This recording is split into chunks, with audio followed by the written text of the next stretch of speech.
Bowman, Ben, at the risk of repeating myself, what the hell is going wrong at Spurs? And is this all a bit of deja vu?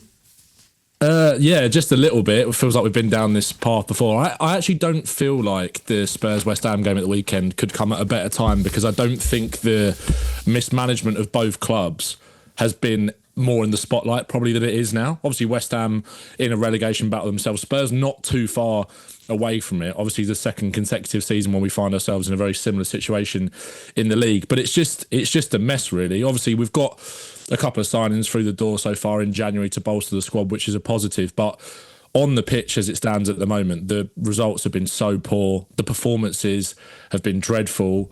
And I don't even know where to start with the issues, to be honest, because there's so much stuff off the field as well. Well, I'm going to ask you a very simple question. Thomas Frank, in or out?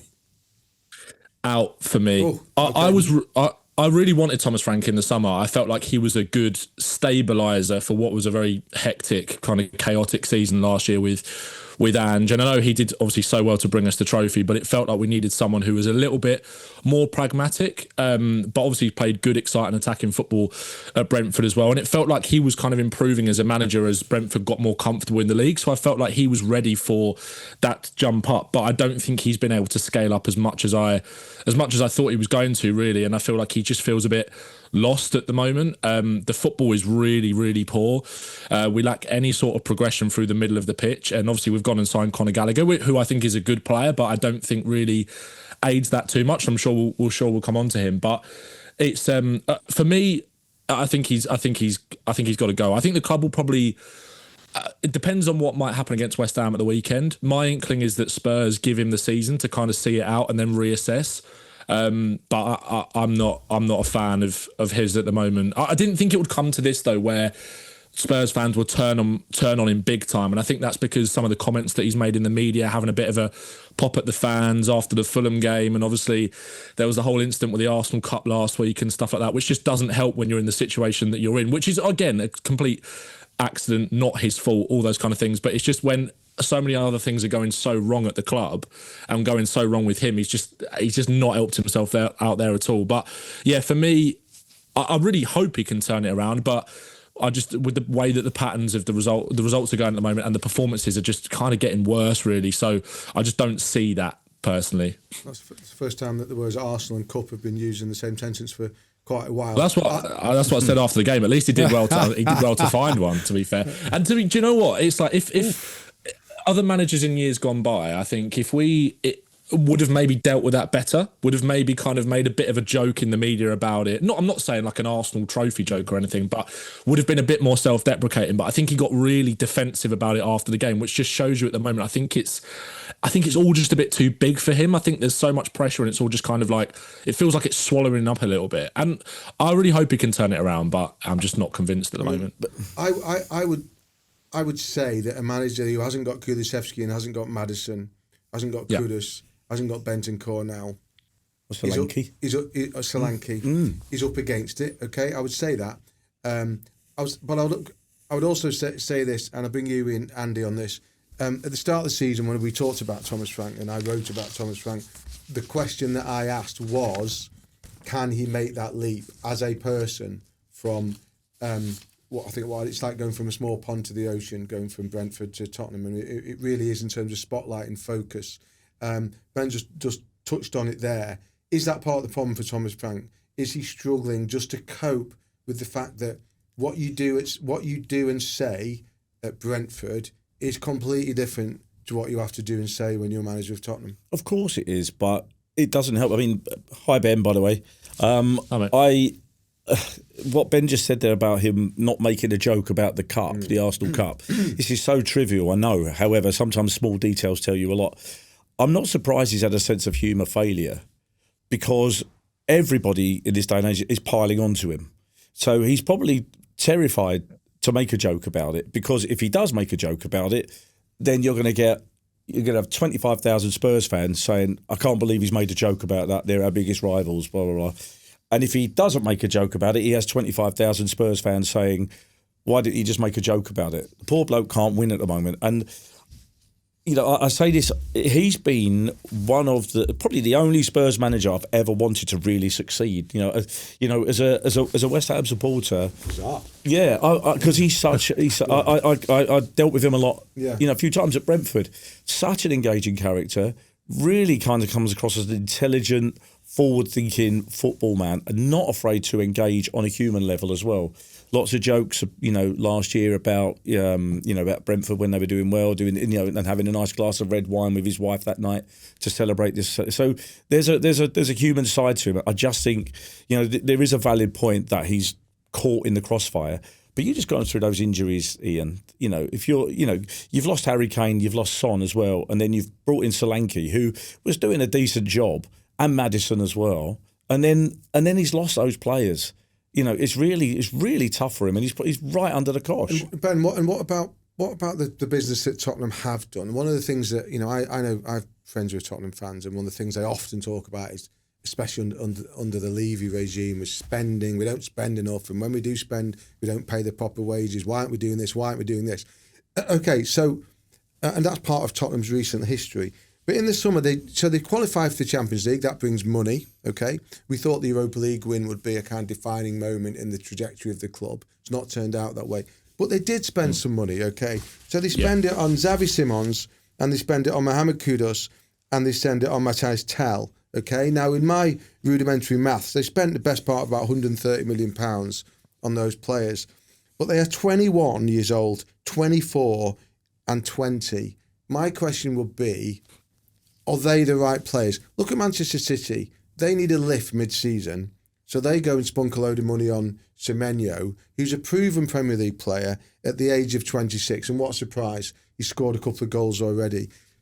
Are Tottenham buying players for the future, Ben, when they should be buying players for now?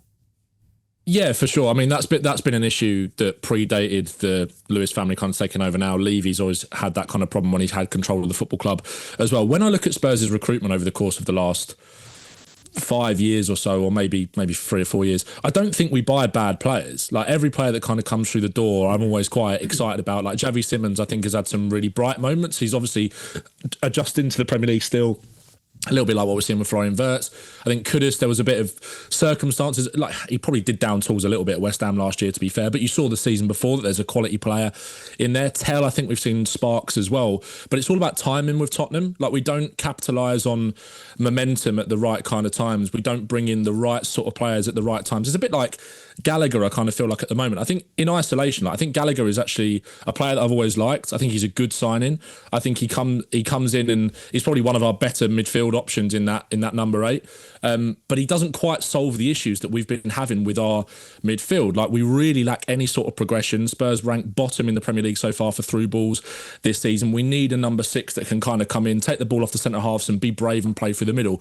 Gallagher's not that kind of player. So again, you're sort of still wondering, obviously, contrary to the point that you made about the fact that Gallagher is more experienced, obviously, and he is, in terms of profile and age profile and experience, he's the right sort of player for Tottenham to have. But again, there's still question marks about the actual fit and whether he's the right kind of profile that we need. So again, like with Spurs, I don't think we buy bad players. I think it's just that we don't ever balance it out with enough experience to balance out the younger players that we do bring in. Obviously, we brought in João Paulinho in the summer, who I think has had good games for us, and I think he's a leader and a character, but I don't think he's a long-term fix necessarily, because again, I think he's part of the problem when it comes to the issues that we're having in midfield, despite all the good things that he can offer. So yeah, I do think we need to bring in some more experience for sure, but I also do think with some of the younger players that have been brought in, I do believe in them. Like, there's enough there with like the likes of Bergvall, Archie Gray, those kind of guys to think that I think they will have a good future at Tottenham, and maybe in a couple of years' time we will be a really good side. But we've also got to add the other pieces into that to take the pressure off those kids, to be honest, and allow them to develop in the best way.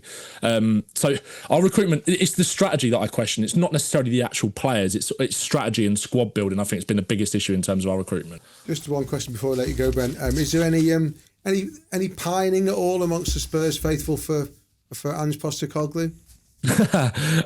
No, not really, to be honest. Not really. I think there's more pining from Mauricio Pochettino, to be honest. Okay, is that still ongoing?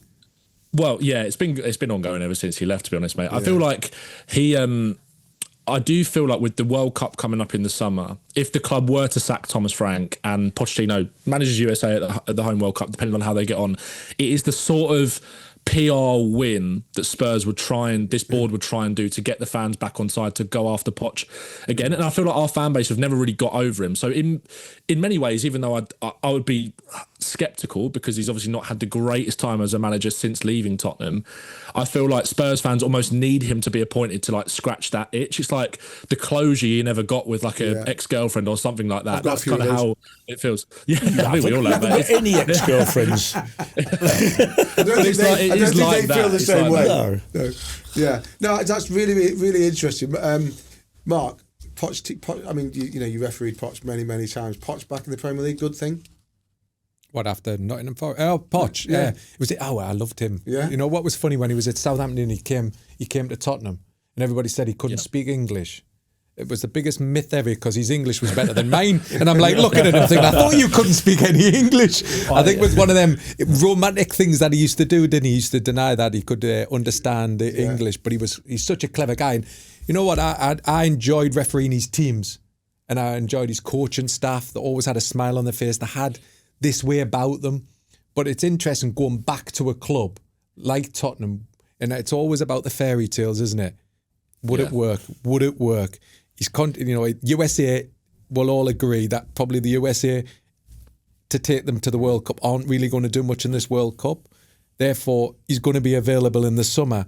But is it right that Tottenham go for the romantic, or are they trying to move forward as a club? But to be fair, Ben, that team though, Ben, the team that he took to the Champions League final. I mean, that was. I remember he used to go to the old White Hart Lane, Andy, to watch that team. He used to sit down in that low press box at White Hart Lane, very close to the field, and they were a very skillful team. But the physical power of that Tottenham team, I'm talking about, the Alderweireld and Vertonghen and that's a good players, man. Kyle Walker and Dele and Dembele and Eriksson and Son and Kane. That was a really athletic, powerful, underrated, very underrated player, by the way. Unbelievable, proper football team, that, Andy. So you've got to say something, Andy. Just that Pochettino smells nice. I'm told. But most successful people in football, I can smell nice. We can all nice. smell nice. I noticed Mrs. D, she dropped me off at Chelsea's training ground once for a press conference, and Pochettino happened to be walking out. So we said hellos and everything. And being the absolute gent, excuse me, that he is, he came over to say hello to Hannah and to my daughter, and hugged them both. And they were both quite taken with him, my wife more so, and is still quite taken with him, said he smelled absolutely divine. And she's never forgotten that moment. But bring him back just for that. Everything's relative to the other bloke in the car. Well, exactly, yeah. But that would be, there's interest that you raise that, Ben, because you know what, again, other Tottenham fans do talk about that. So, maybe that's a dream ticket. Poch back at Tottenham, but not with Daniel Levy. Listen, Ben, thanks for being with us. We will have you on again, mate. Tottenham's a fascinating club, fascinating subject. Ben, thanks for being with us, mate. We'll see you again.